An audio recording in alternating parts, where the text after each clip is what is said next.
Hey guys, welcome to a very special video for this Libra new moon with me, your astrologer, Alexandra Irving from Chasing the Bagua.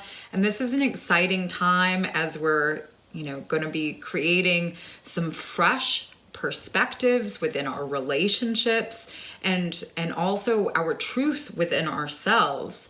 We are having this 2-degree, 48-second new moon. This is when the sun and the moon conjunct together in the sign. This is our 1 for Libra, which is all about relationships. It's about balance.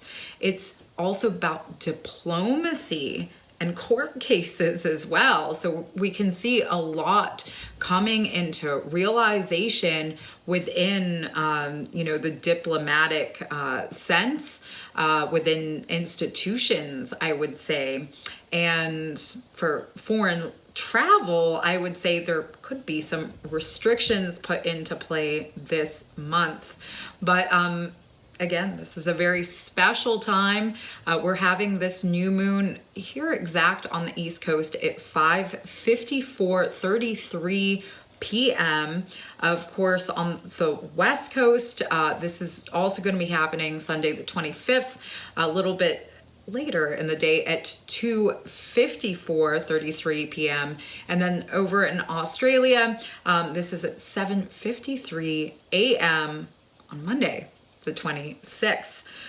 So we're going to be starting this new place within our lives again for relationships, for establishing this balance. And there's a lot that is going to be brought in and manifested within our creative intelligence because this is happening in the nakshatra Hasta. And if you aren't familiar with the nakshatra really quickly, or the nakshatra system, this is a Vedic system. It's stories based on the lunar mansions, right? The stories of the moon. And so Hasta is the hand, right? It's this constellations that the ancient Hindus, the Vedics, saw as a hand. This is also seen as a crow, in ancient Babylonian time as well. But this is ruled by the deity Savita. And this is the god of the sun. So there's a factor about consciousness, about creativity as well. Just looking at the sign Libra, this is ruled by Venus. And we'll talk about this in just a second, all the aspects. But let's look at how much is in the grasp of our hand, which is what Hasta rules. Again, it is, intelligence. It is our conscious awareness. And this nakshatra is ruled by the moon. So this 2-degree, 48-second point is very important for us to magnify our awareness of ourselves, our consciousness, and then also our subconsciousness, our feelings. This is a very spiritual time, and this of course activates a new lunation cycle until we get that October 25th. We get a new moon, we get a eclipse at 2 degrees of Scorpio. So we are in eclipse season. This is a time of great change. And as this is the Libra new moon, this is a cardinal air. So there's going to be a lot of impactful change. And I would say that this is going to impact humanity at large. And let's not be in fear of this, because Hasta Nakshatra also gives blessings to humanity.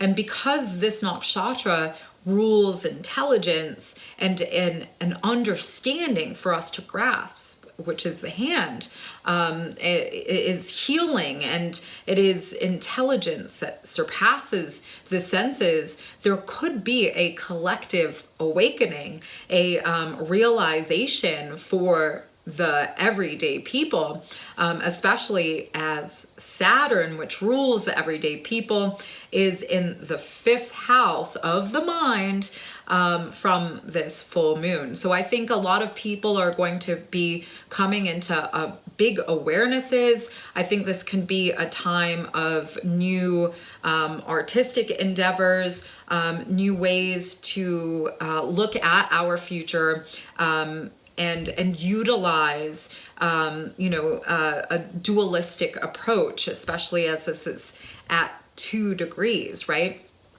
So there's going to be a need for cooperation. There's going to be a need for looking at things, maybe in a practical sense, but also a very spiritual sense. And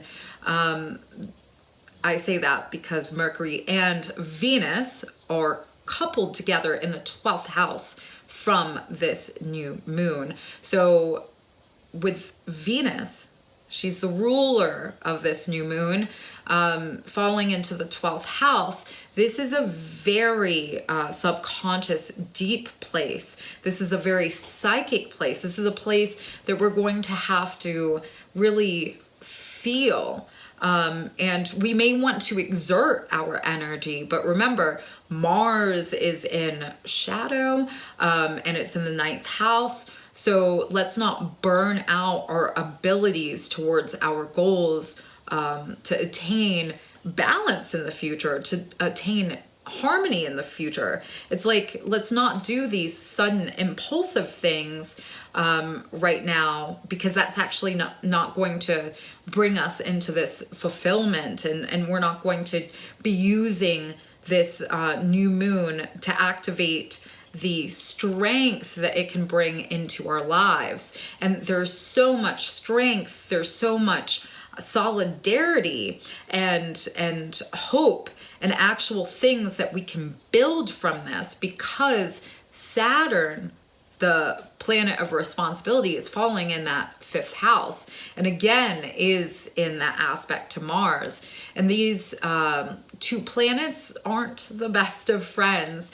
So, Saturn being stronger in its home of Aquarius retrograde is really teaching us a disciplined action towards our creative endeavors, and towards our life, towards children as well. Children, there's going to be some big things that come up, I would say, when it has to do with people's enjoyment, but also I think people are going to start realizing and becoming aware of some of the impacts that, certain ideas or certain beliefs are going to impact the children. 5th house is the children. It is also on a personal level, it is our creative joy, it is our creative ideas.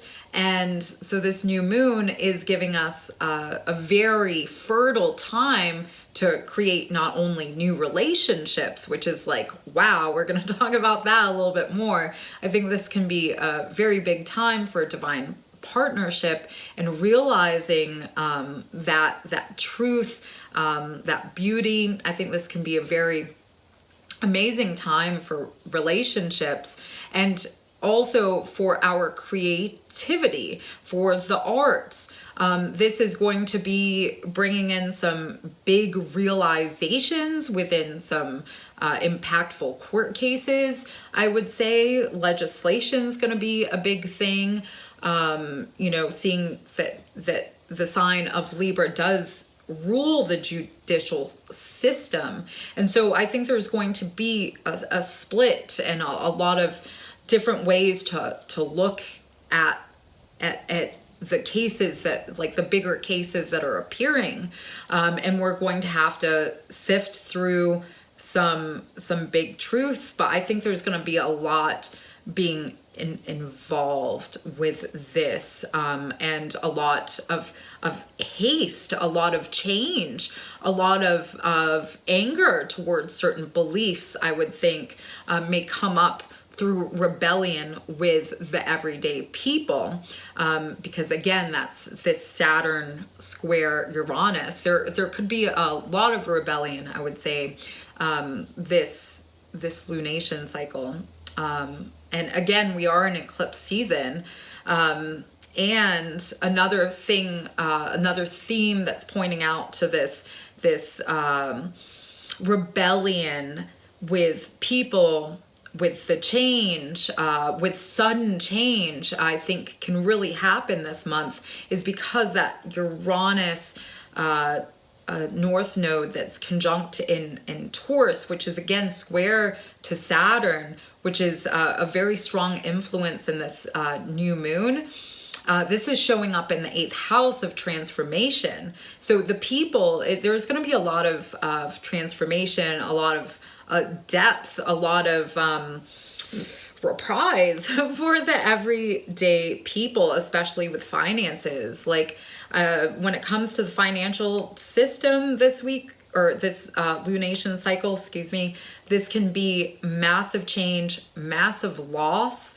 I think the markets could be, really going through some major swings, which just if you look at some of these biotech companies like Moderna, I believe it is, their stock has actually really plummeted, so things like this.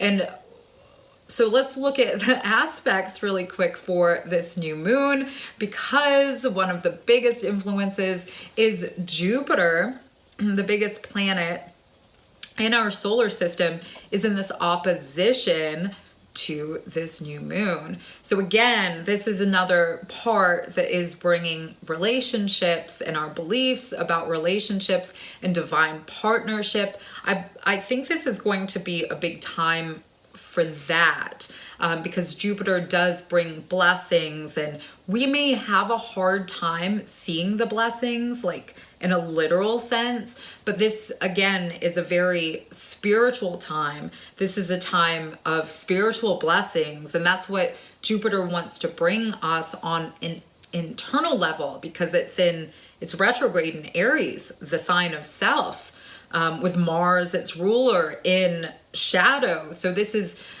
really important, the way that we are adhering to our beliefs within relationships.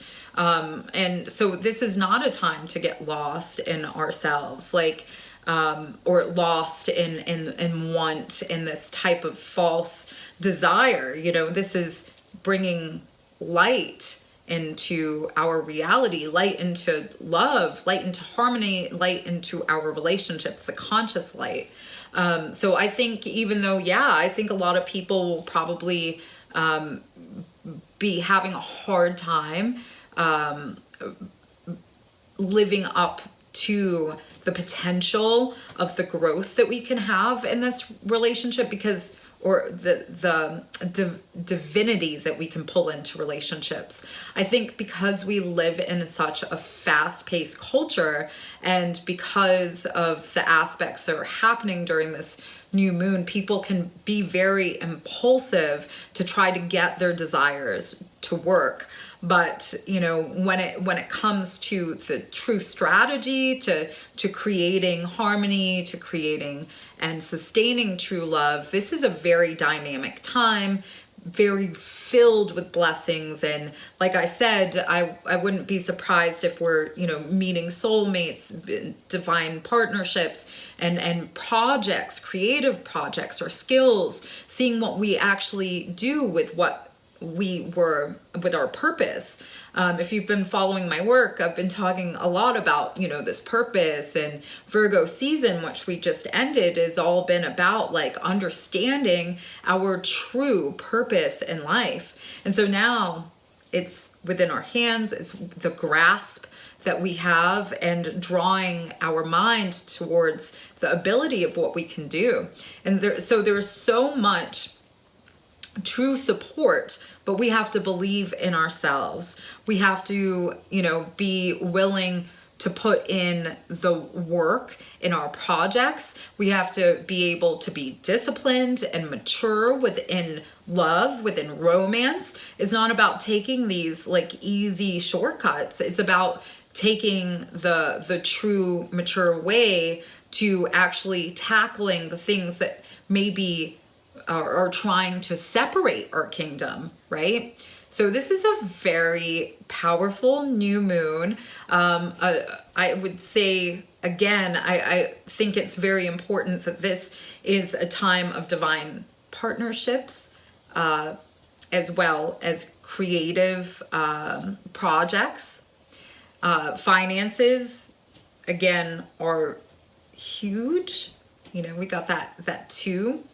Venus is also in that 12th house. So, you know, I think a lot of businesses may be closing down with this, and there's going to be a lot of change, but it's a time to witness the absolute power of the spiritual forces, of the divine forces, not only within nature around us, but within ourselves and within our inspiration. This nakshatra has the ability to manifest what we are seeking and place it within our hands. So there is a responsibility towards our desire, right? There's a responsibility for us to how we're showing up and where we're putting our energy and our hunger. And speaking of hunger too, you know, Mars falls in the 9th house from this new moon. So all of October, I would say, you know, this is going to probably exacerbate the hunger overseas, things like that. And foreign travel, again, might get a little dodgy. There may be some restrictions placed on everyday people traveling, and this may be due in part to war and things like that. There may also be some new actions taken within, you know, higher education, colleges, and all these types of higher universities, institutions, and we're probably going to, you know, see Bill Gates and these big philanthropists put their kind of reasons out there for what needs to be done. So we may be seeing some of that. But again, for ourselves personally, like, find the joy, find the balance, look through, you know, new eyes. Like, it's like a new dawn for us, even though there's a lot of instability. You know, there's a lot of brightness and a lot of lightness and a lot of swift change. So let us not lose hope. And just to remind you of how spiritual this time is, Venus is the ruler of this new moon, and it's in opposition to Neptune.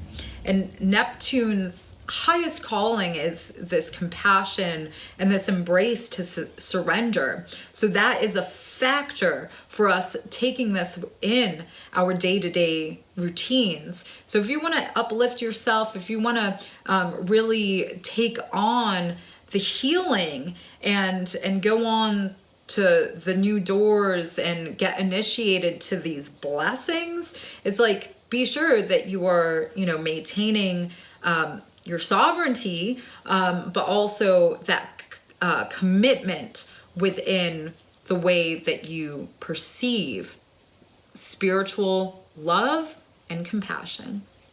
Well, thank you so much for joining me today. This is a beautiful time, again, to plant new seeds for relationships. Of course, like, not everything's going to be clear. We still got Mercury retrograde, which is going to be an imprint throughout this lunation cycle, which is also another call into this spiritual action, to be creative, to allow the space and the time to be and our true selves and what it is that is within us and our capabilities to actually navigate and show this to the world in full splendor. Very beautiful time. Enjoy this time, and may what you are calling into your life grow and bring harmony and abundance. Again, I appreciate all your support.